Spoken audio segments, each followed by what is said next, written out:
Şey nerede?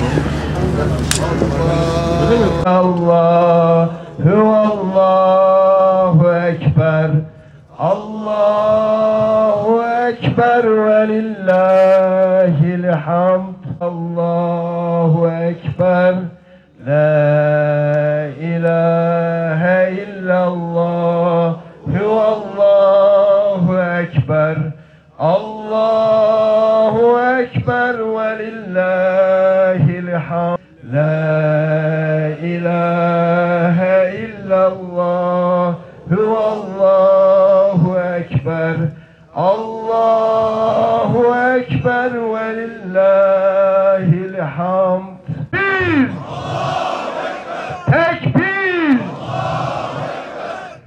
Kardeşler, bundan tam 40 yıl önce 23 Şubat 1979 karlı bir cuma günü cuma namazı çıkışında Fatih halkının yiğit evladı, Türkiye İslami Hareketi'nin göz bebeği, Fatih Akıncılar Derneği'nin reisi, şehidimiz Metin Yüksel tam bu noktada kahpece kurşunlanarak şehit edildi.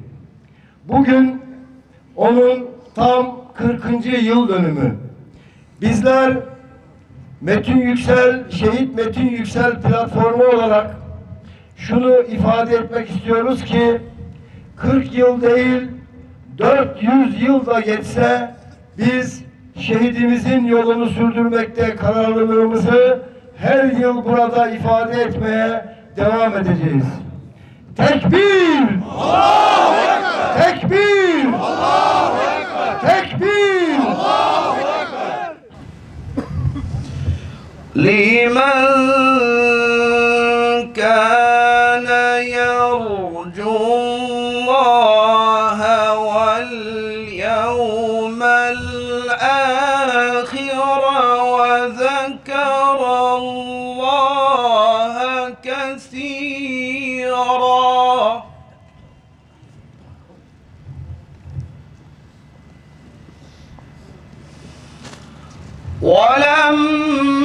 ولما رأى المؤمنون الأحزاب قالوا هذا ما وعدنا الله.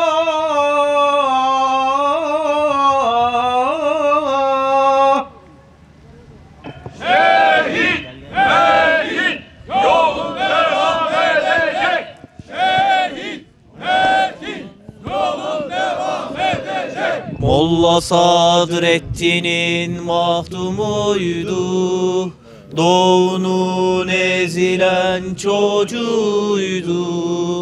Molla Sadrettin'in mahdumuydu, doğunun ezilen çocuğuydu.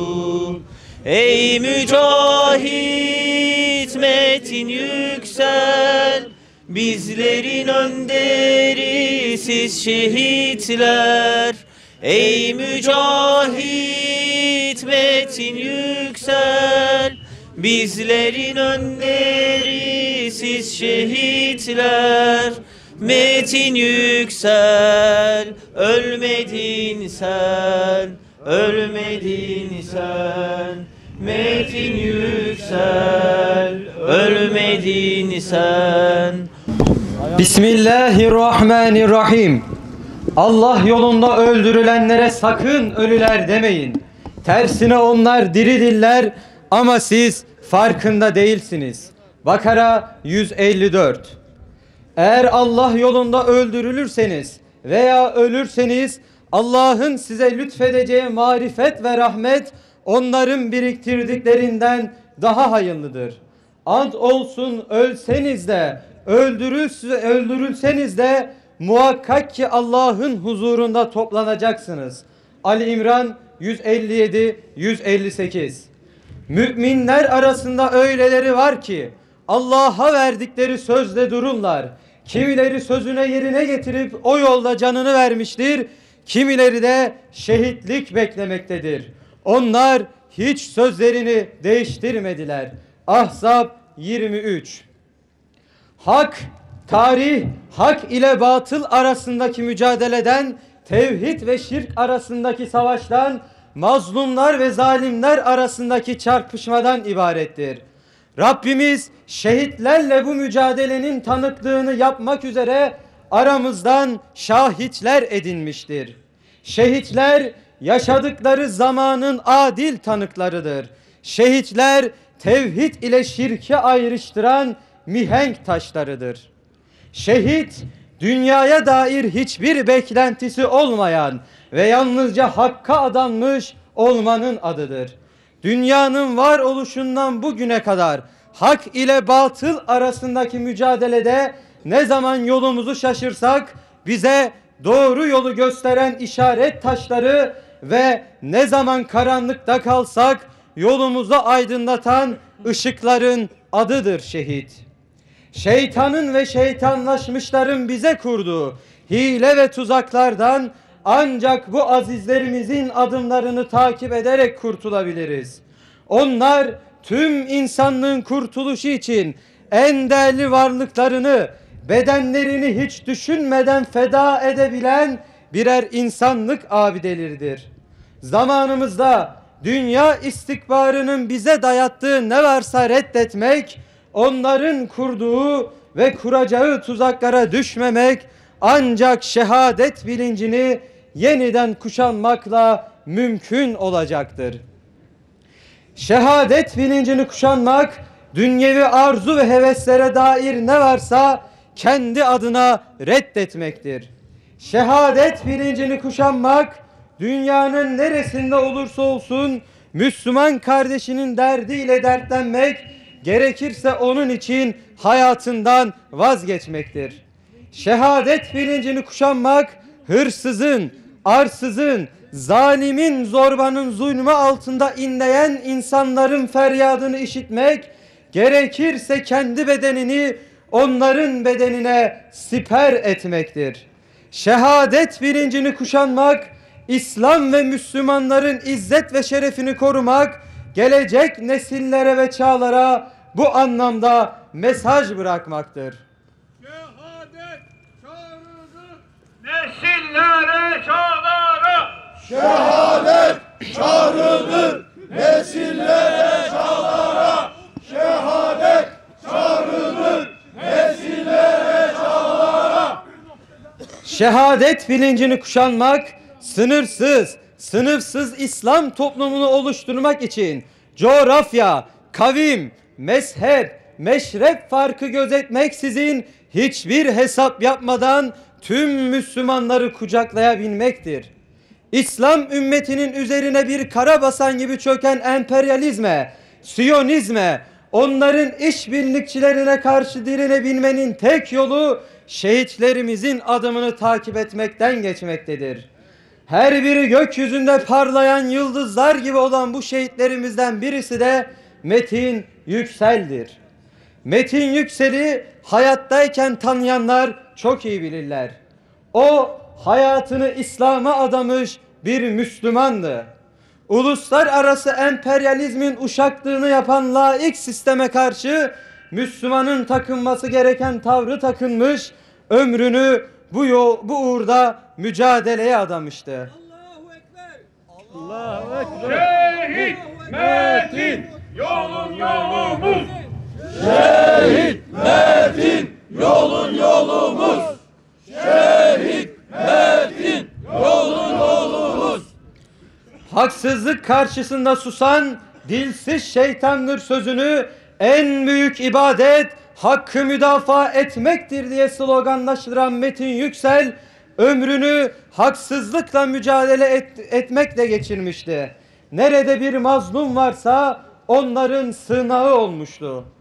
Doğuda bir Müslümanın ayağına diken batsa, batıdaki Müslümanın onun acısını yüreğinde duyması gerekir sözünü şiar edinerek İstanbul'da, Ankara'da, Sivas'ta, Konya'da, Kayseri'de, Adıyaman'da, İstanbul'da her yerde Müslümanların yardımına koşmuş, sıkıntılarını gidermişti.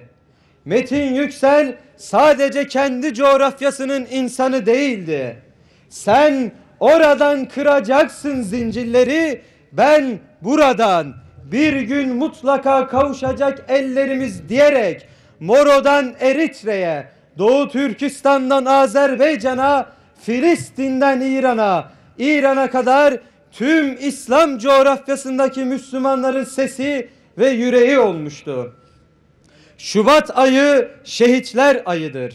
Metin Yüksel'le birlikte Şubat ayı içerisinde pek çok mücadele insanımızın şehadete koştuğuna tanıklık ediyoruz. Bunlardan bazıları şunlardır.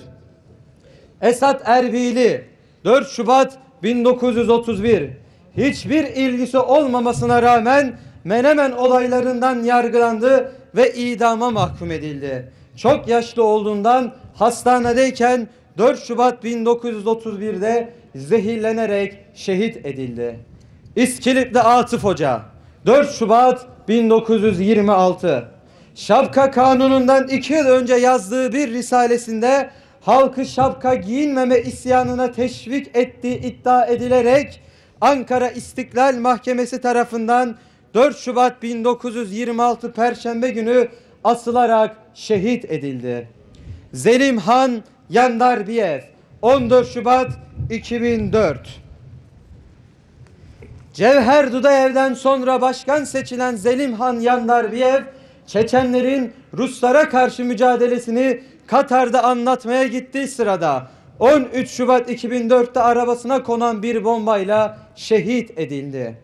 Abbas Musevi 17 Şubat 1994 Siyonist İsrail'e karşı mücadele veren Lübnan Müslümanlarının lideri 17 Şubat 1994 tarihinde hanımı ve bir çocuğuyla beraber İsrail helikopterlerinin roketleriyle şehit edildi.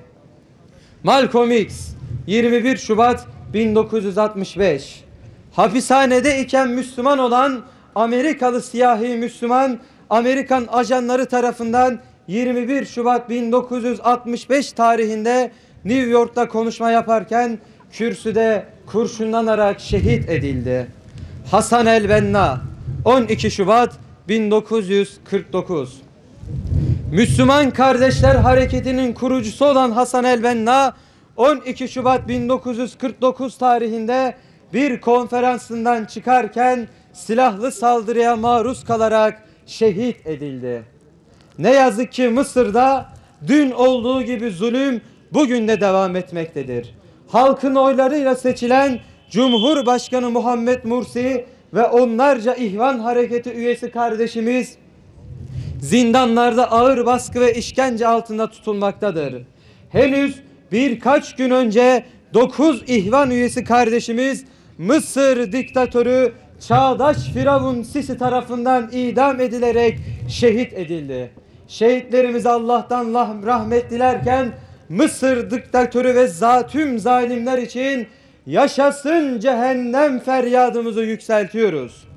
Şehitlerin kanı zalimleri boğacak. Şehitlerin kanı zalimleri boğacak. Şehitlerin kanı zalimleri boğacak. Tüm şehitlerimize rahmet diliyor ve yollarını sürdüreceğimizi bir kere daha haykırıyoruz. Şehit Metin Yüksel platformu. Tekbir! Allahu Ekber! Tekbir! Allahu Ekber! Tekbir! Allahu Ekber! Şehit Metin yolun devam edecek. Şehit Metin yolun devam edecek. Şehit Metin yolun devam edecek. Allahu Ekber, Allahu Ekber. La ilahe illallah. Allahu Ekber. Allahu Ekber ve lillahil hamd. Ekber Allah.